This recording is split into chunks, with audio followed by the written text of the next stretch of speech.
Ganoon pa man, nasa puso pa rin ni Woody ang pagtugon sa pangangailangan ng prinsesa. Gumawa siya ng isang magandang kama. Ganoon na lamang ang gulat ng lahat ng mga duwende, maging si Snow White.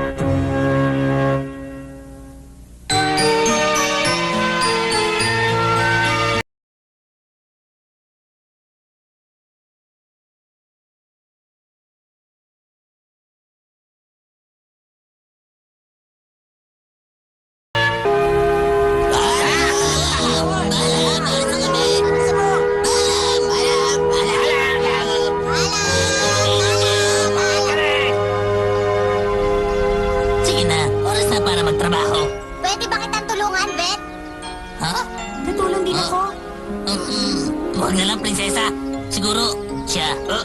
Hindi naman mabigat ang aking gagawin. Mas mabuti pa mamasyal na lamang kayo sa kakahuyan. Isama mo si Jolly. Oh? Ano? Kung yun ang gusto niyo.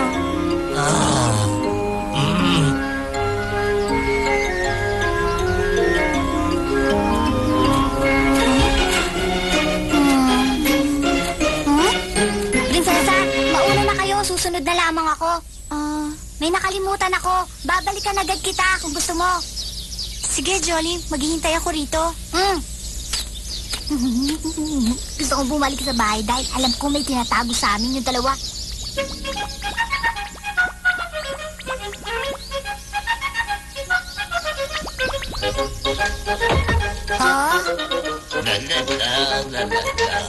Gagawa ako ng masarap na cake para surpresa kay Snow White. Tiyak ako na mas magugustuhan niya ito kesa sa ginawang kama ni Woody.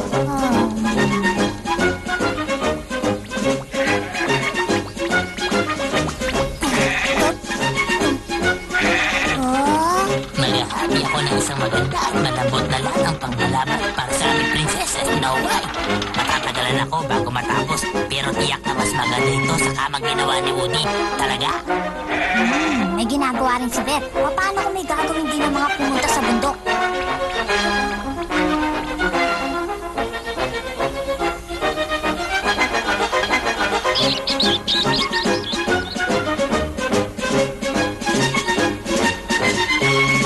Hindi ko naman sinasadyang makita ito sa pagitan ng mga bato. Magustuhan kaya niya ito?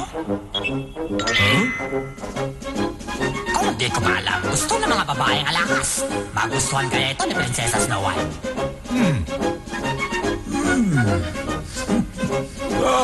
Mabango ba? Oo, bossing. Dinikdik ko ang mga tanulot ng bulaklak at hinalo sa iba pang mga damo. At hinaluan ko ng apog at ito nga ang kinalabasan. Sayang naman kung itatapon ko lang. Maniwala kayo, aksidente lang ang nangyari. Yaman din lamang na meron kayong regalo lahat kay Snow White. Di kailangan meron din ako. Kahit tamis ng kanyang mga ngiti, gusto ko na yatang ibigay sa kanya ang kahit na ano pa man sa buong mundo. Pero talagang pabango ang ibibigay ko. Bakit, bossing? Doon, pagtingin ko kanina, akala ko naroon si Johnny. Baka naman naguni-guni ko lamang. Mga angkan na mga makasarili. Wala man lang silang sinabi sa akin na may balak silang magbigay ng anumang regalo kay Prinsesa Snow White. Ano kaya ang bibigay ko sa prinsesa? Pero hindi ko naman alam kung anong gusto niya. Panglagay kaya sa kanyang buhok, pero maganda na siya sa ayos niya. Ano na kaya? Hindi ko na alam! Sana katulad ako ni Gourmet. Marunong magluto upang sa ganun, ipagluluto ko siya ng pinakamasarap na pagkain sa buong mundo.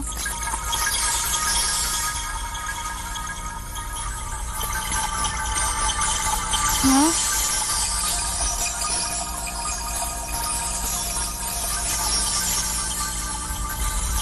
Ano kaya yung gumagalaw?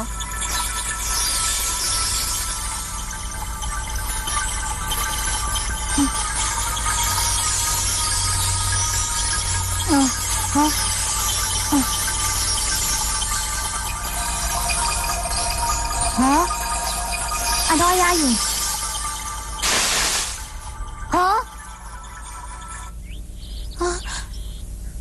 Bakit kaya ang tagal-tagal niya? Naantok tuloy ako.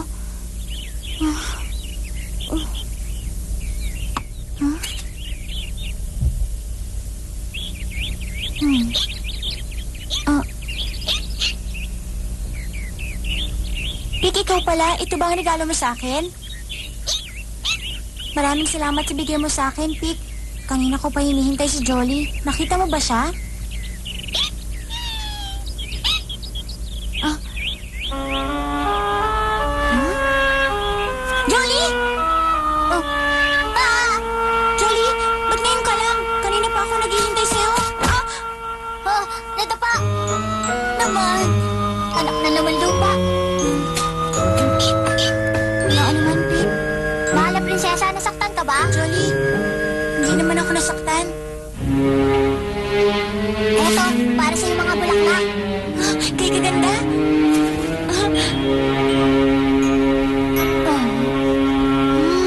Mababangong bulaklak. Maraming salamat sa'yo, Jolly. Bakit, Jolly? Ayoko magmukhang kawawa sa mga duwende. Lahat sila'y nag-aanda ng maaaring regalo sa'yo, Snow White.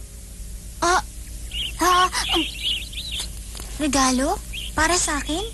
Lahat sila. Si Gourmet may cake, si Vet naghahabi ng balabal, si Goldie hikaw, at si Camomile isang bote ng pabango. Talaga? Pero ako dapat na magbibigay ng regalo sa inyo. Napakabuti naman ninyo sa akin. Isa kang napakabait na nilalang. Simula nang dumating ka sa amin, lagi na lamang naging masaya ang aming bahay. Alam ko na. Ganito, Jolly. Sasamahan mo ako kung saan mo pinagkukuha ang mga bulaklak na ito. Sige. Sige, tayo na.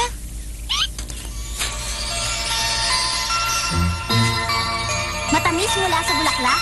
Talaga? Marunong ka magluto nun? Oo naman, Jolly. Magugustuhan mo. Talaga bang marunong ka? Ano palagay mo sa akin? Hindi nga lang ako kasanggaling ni Gourmet, pero marunong din naman ako magluto sa kusina. Hindi ba nagustuhan naman ni Woody ang sopas na niluto ko kanina? Oo nga, prinsesa. Pero tinulungan ka pa rin ni Gourmet, hindi ba? Kung ganon, hindi ka titikim na matamis kong lulutuin. Aba, wag naman, prinsesa! Bakit? Hindi ba dumaan na tayo dito kanina? Ha? Parang gano'n na nga. Nasaan na ba tayo? Nawawala tayo. Tanghali na. Kumain na muna tayo. Bakit?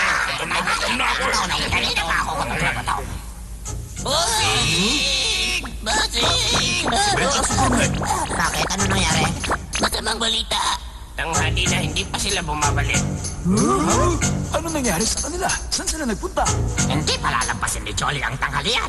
Baka may nangyari sa kanila. Tama ka, Camomile. Hanapin natin sina Prinsesa at Jolly.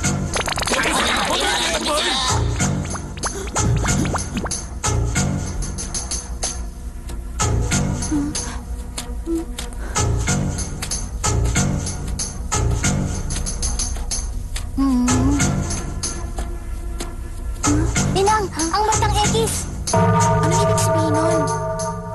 Tumana tayo rito kanina. Palagay ko, nawawala na nga tayo. Jolly, huwag kang mawawala ng pag-asa. Hahanapin natin ang tunay na daan. Wala na! Wala nang saysay! Bilaggo na tayo dito sa kagubatan!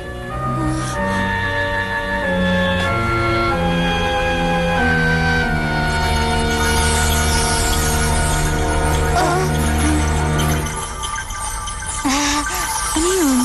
Ang mga bulaklak. May sinasabi sila. Malapit na sila rito. Hintay, Jolly. Huwag mo ko iwan. Jolly, hintay! Huwag mo ko iiwan. Jolly! Prinsesa! Julie! Baseng! Nakita niyo ba? Hindi! Saan kaya sila nagsuot? Baseng! Baseng! Si Pig lamang ang natagpuan namin sa bahay. Bagong bulaklak ito. Hindi ko pa nakitang tumubo ang ganitong bulaklak sa ating kapaligiran. Kung hindi sa bundok, malamang sa talampas. Talampas? Baseng, lubang mapanganib doon. Tayo na! Ilakas na doon! Sige! Jolly! Nasaan ka na, Jolly? Jolly! Jolly!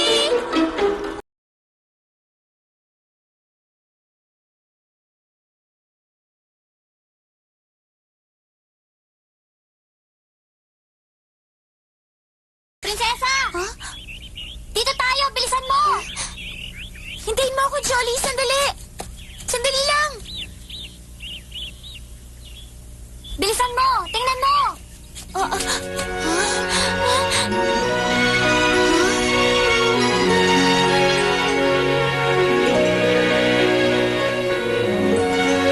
Hindi ba maganda? Oo nga. Ngayon lamang ako nakakita ng ganitong halamanan. Mga bulaklak, maaari ko ba kayong pitasin sa puno upang iregalo sa mga kaibigan ko? Maaari ba?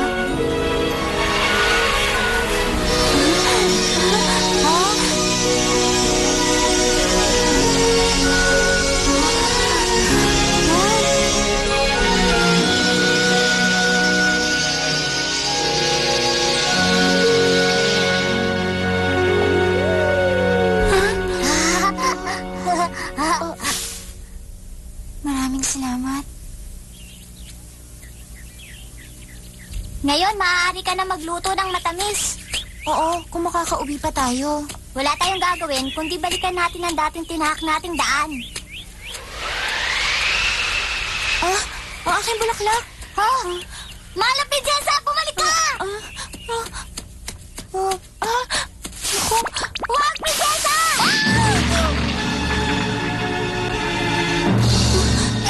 Jolly, tulungan mo ako. Jolly!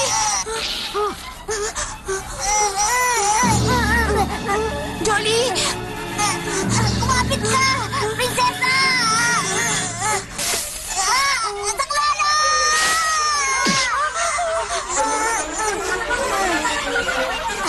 Woody! Kumapit ka! Huwag mong bibitiwan si Snow White! Woody! Jolly! Prinsesa! Goldie! Tulungan mo si Woody! Madali! Cormet, humanap kayo ng baging para magamit natin sa paghugot sa kanila. Kumapit na, Jolly!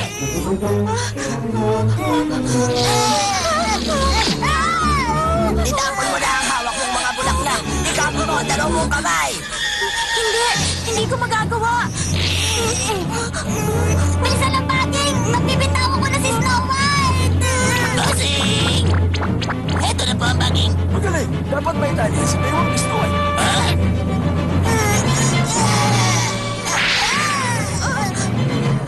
Ano pong hinihintay? Kilos na kayo! Pero, pwede bang bilis-bilisan niyo? Sige na! Bilis-bilisan daw.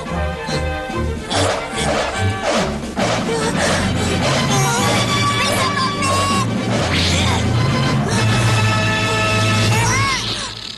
Nagawa mo, Bet? Hala! Hilahin nyo na sila!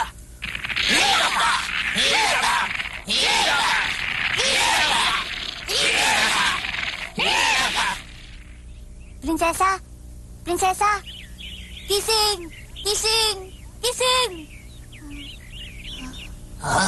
Gumising na siya. Mabuti naman. Ang mga bulaklak? Jolly? Ang mga... Jolly? Narito ang iyong mga bulaklak, mahal na prinsesa. Jolly? Akala ko nawala na tayo. Bakit kayo nagawin sa buhok na ito? Hindi naman kailangan lumabas sa ating kakahuyan, ha? Ang nais ko lang naman ay pumitas ng mga bulaklak. Bilang ganti at pasasalamat sa lahat ng mga kabutihan at magandang pag-aasikasong ginawa ninyo para sa akin. Dito ako dinala ni Jolly para sa mga bulaklak.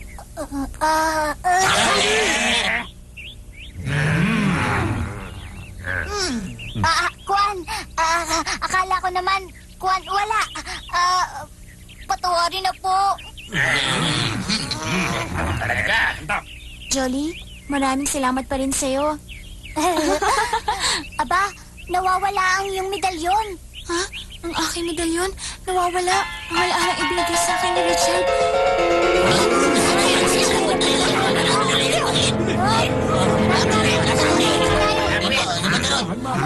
Tignan niyo yun, sabi yung halaman. Gusto ko na iwala.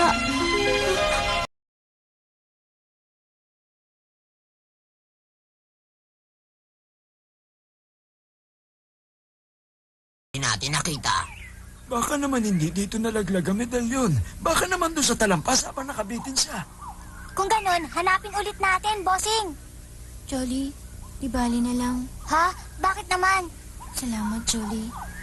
Pero kung talagang wala na, Snow White? Ha? Ano yun?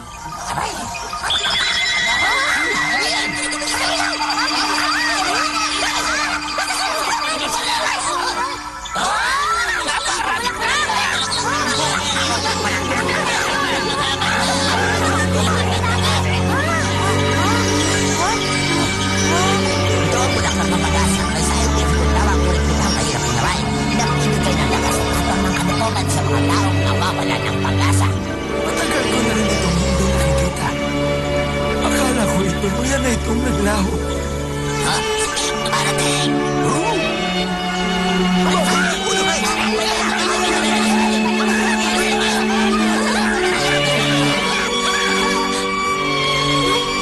maraming salamat sa iyo, Pete.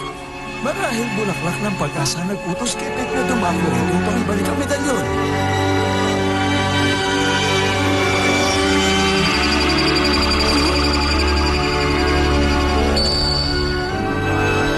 Maraming salamat, mahiwagang bulaklak.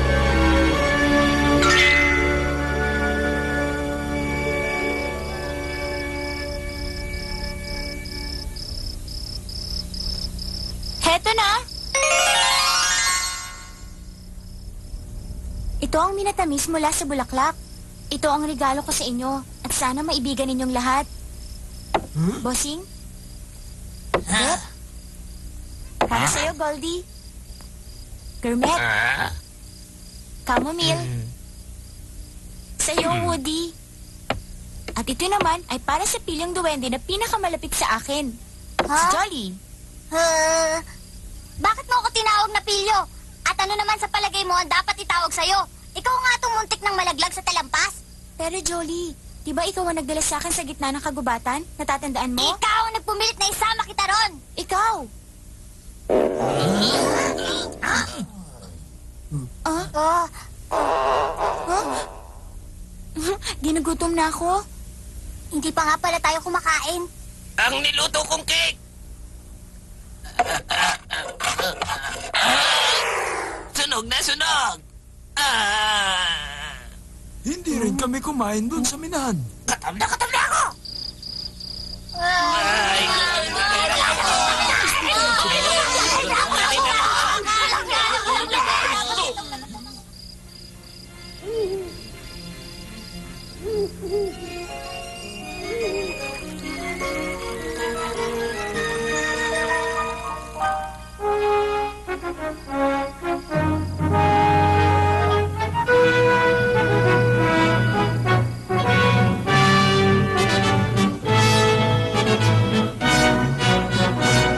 Richard, saan ka man naroroon, lagi kitang alaala. Nakapagtataka, ngunit nang mawala ang medalyon sa aking dibdib ay... Hindi kita malilimutan. Tulad ng mga taong minahal ko sa aking buhay. Si Ama, si Ina, si Milky, Pocket, at si Kuko.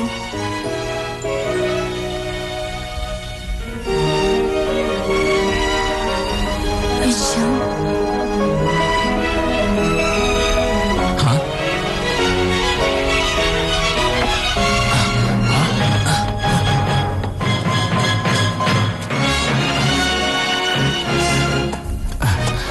May problema ba, Richard? Parang may naririnig akong tinig sa kawalan. Ha?